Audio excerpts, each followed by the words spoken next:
So it is Sunday, the 21st, and we came in today so we can wash pistons and rods and build the short block and hopefully have it in chassis by the end of the day. Anthony's taking the rods apart. This hurts to do. That's normally what I wash. I wash the rods, he washes the pistons. Like right here, watch this. Here we go, here we go. Gotta hold it, because, I mean, do this 8 times and it'll get you.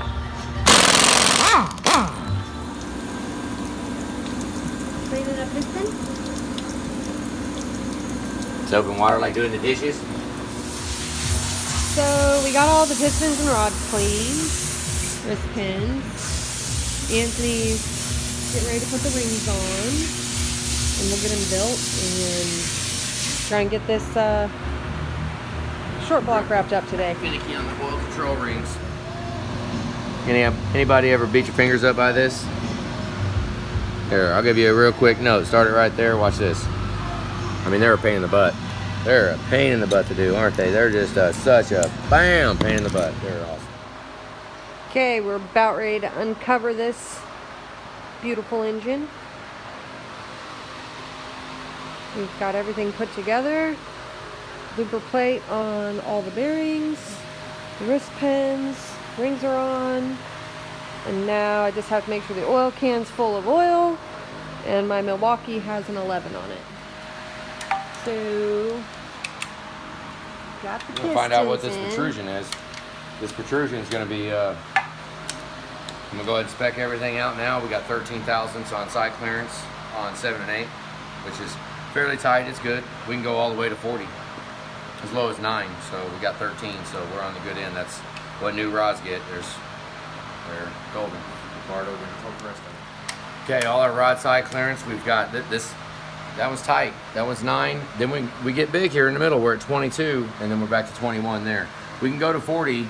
That's pretty. 40 is a bit much, but we're right in the middle of the spec on these, and we're pretty tight on this one. This one's going to give us a little bit more oil pressure because it's a little tighter. So wouldn't mind having the back one a little bit tighter, I guess, if you're going to have one. I mean, that way at the end of the line, at the end of where it gets all of it, it's kind of tight. It'll help keep pressure on the back journal. Not that it matters. It's fine. It's all good. Let's go ahead and check this. We've got 32, I think, 33 on cylinder 4. Cylinder 8 is only 36. It's only 1,000ths over, so we'll be fine. Let's go ahead and check number 2. This is the one that had, so us being very cautious on how much we cut, just about didn't affect protrusion at all. Almost there, a little more.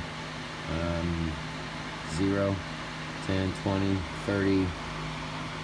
Look at that, 34 and a half. Yeah, baby, we're good. Okay, there to there. There to there. How much is that? 1, 2, 3, 5. 5 thousandths? Yeah. It's a bit much. You sure it's 5? I might be pushing it a little hard. So we can 5 thousandths? Check it again right now. No, so 1, 2, 3, maybe 4. It's 4. Yeah, 4 sounds a little better. 3 is Yep. is pretty good too. It's got 4. 4? We're good Yeah. with that. Okay, this is the last one. We've got absolutely no room for concern. Here we go. Let's see what this one. Hopefully this one doesn't give us room for concern. Right? Hang on. Here we go right. 0, 10, 20. Oh, look at that. 32. Oh, we're golden. Oh, yes. There's all the rest of them. Started with these numbers, and that one was 32.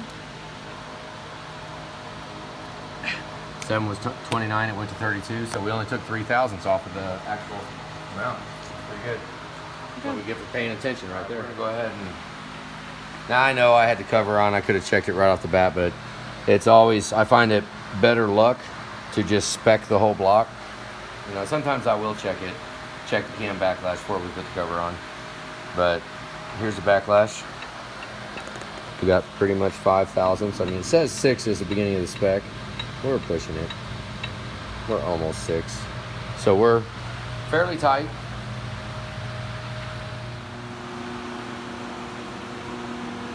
Getting So we sealant got on there? the rod's all done. Protrusion's good. Short block actually measures out pretty good. So I do this little bitty thin skim. I mean, if you see it's thin, look at this. I mean, you can barely even rub it off. That's what we put on there. Just thin skim all the way around it. And we'll put it together with just a little bit of sealant. I know a lot, using sealant, a lot would say that the O-rings would seal all by themselves, but these blocks are getting older and older, and everything is starting to have little pits in everywhere. Little pits that I don't want to take a chance on it leaking. So we're gonna button her up, take one last look, and say bye-bye, baby. Okay, here you go. Okay, once again, thin skim. Thin skim ran all around. Just like to smear it out so that because this smashes down. If it's a little tight, it'll actually seal. But I'm gonna make contact. I got to be fairly thin so it just smashes a little bit out. We don't want to make a lot of mess, big mess with sealing everywhere. But I do want it to adhere, so I'll make sure and smear it around so it covers all of it.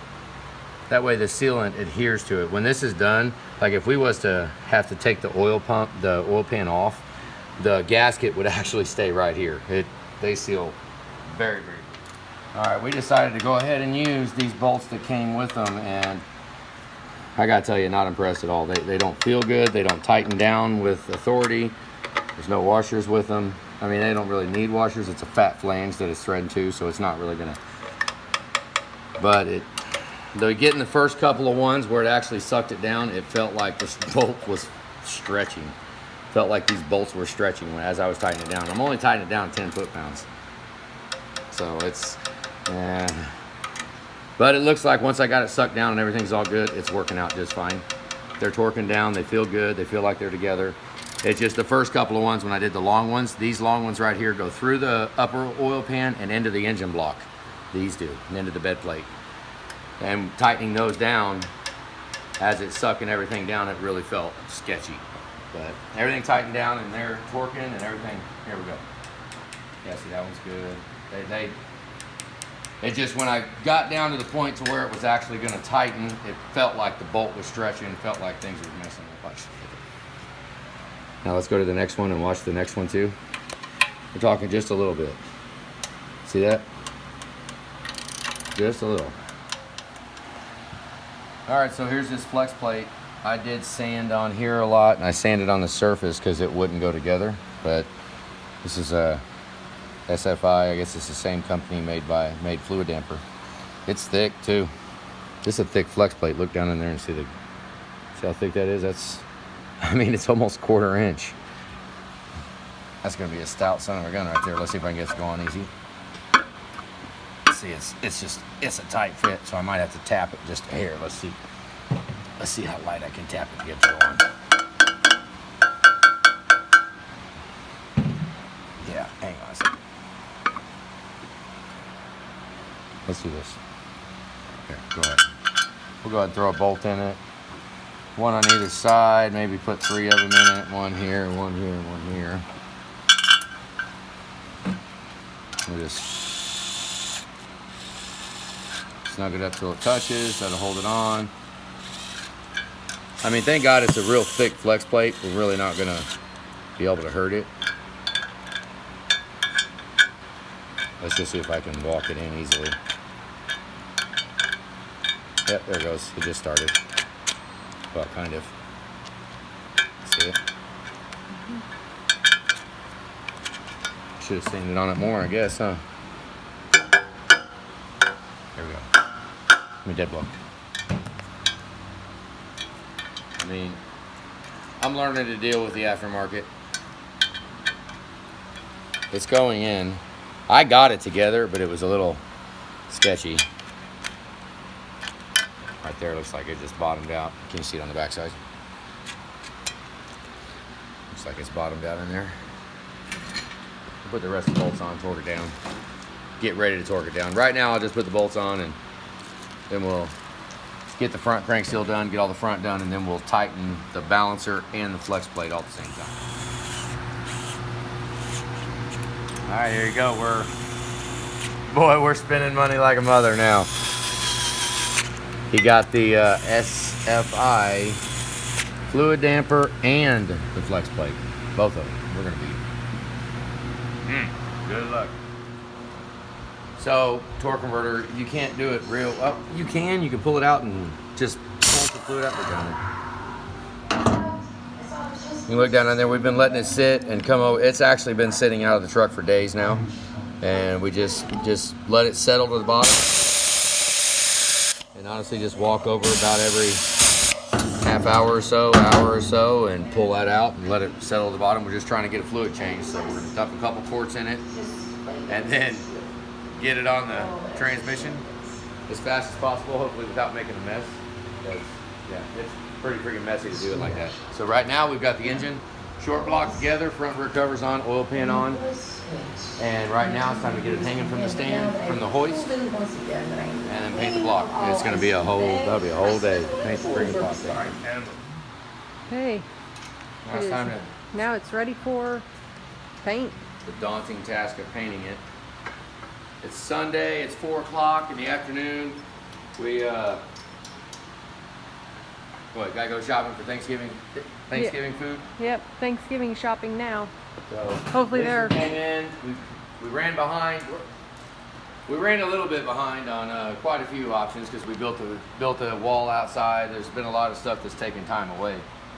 But that's why we came in today and figured, let's go ahead and spend a little time on it and try to get this old girl back on track because we got a little behind this week. But right now we got balanced rotating assembly, 10 over, ceramic coated, and it just needs some paint on it. It needs set in the truck.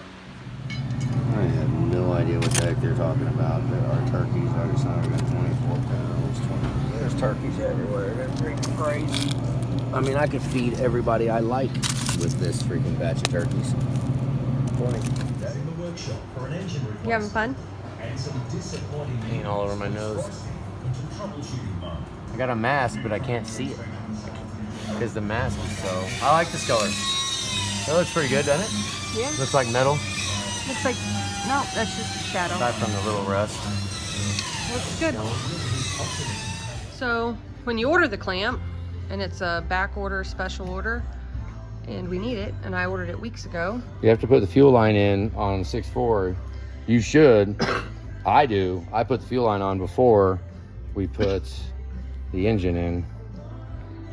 Works out really good. So this is like engine harness and cable prep right here. Just electro tape it up so that it has a rubber coating. I mean, I don't know how long this will stay, but at least we tried. We're doing something. Oh yeah, let's not forget that either. I mean, details matter. Look at that. It's really cool to put brand new stuff in. It's not brand new, it's just rehab. We'll make sure we remember to put that in. And we got brand new transmission lines to put on it. This is where the clear coat is going to come in because we want to coat it with clear coat. I'd really like to almost after it's in chassis, and we can cover the bolts, the bolt heads, so we can tighten everything. But it's clear coat.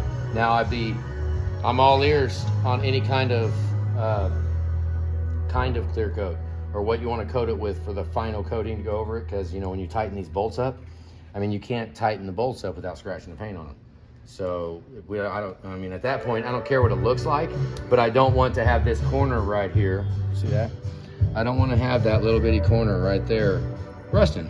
Okay, this oil pan's a little, because it's got a fatter flange on it. I'm gonna put this on and bend it out of the way. I kind of want to look at it before we get it installed. But we can move it. I mean, it'll be all right. I mean, you can't expect, it needs a bigger flange because it's not steel, so, you know, we can deal with that. Make it work. I just wanted to see before I mean, we can still bend a little bit more once it's installed to allow for anything different with the oil pan. It looks pretty good though.